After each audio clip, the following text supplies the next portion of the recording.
కేంద్ర రాష్ట్ర ఎన్నికల సంఘం ఆదేశాల మేరకు ఇటీవల నిర్వహించిన స్పెషల్ ఇంటెన్సివ్ రివిజన్ కార్యక్రమంలో ఏఐఆర్ఓగా తనకు 30 పోలింగ్ కేంద్రాలు 1166 మంది ఓటర్లకు సంబంధించి ఎనామలీస్ అంటే పేర్లు తప్పులు, అడ్రస్లో తేడాలు, వయోపరిమితిలో తేడాలు, ఇంటి పేర్లలో దొల్లిన తప్పులను సరిచేసే కార్యక్రమం చేపట్టడం జరుగుతుందని సబ్బవరం ఎంపీడీఓ బి పద్మజ అన్నారు.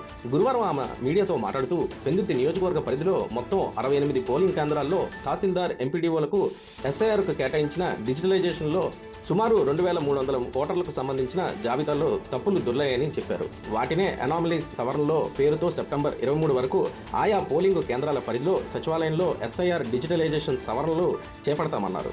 అయితే ఓటర్ల జాబితాలో తప్పులు దొర్లిన వారు సంబంధిత పత్రాలతో హాజరు కావాలని, వయసుకు సంబంధించిన 19 రకాల ప్రూఫ్స్ ద్వారా సవరణ చేసుకోవాలని ఆమె విజ్ఞప్తి చేశారు.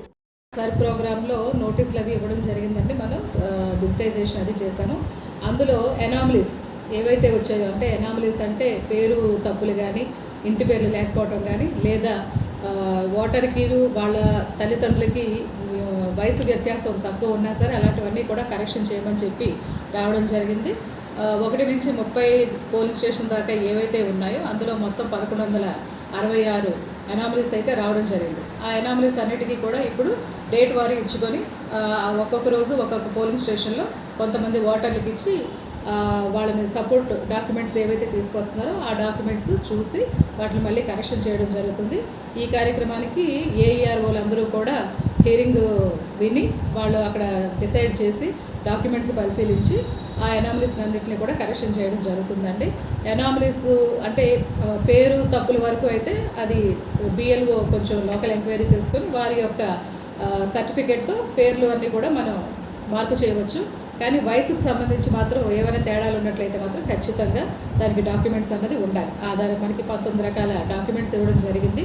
అందులో ఏదో ఒకటి వయసులు నిర్ధారించుకోవడానికి అది జత చేయాల్సి ఉంటుంది. ఒకవేళ ఏది లేకపోతే మాత్రం ఆ ఓటు రేపు ఫైనల్ పబ్లికేషన్లో పోతుందండి.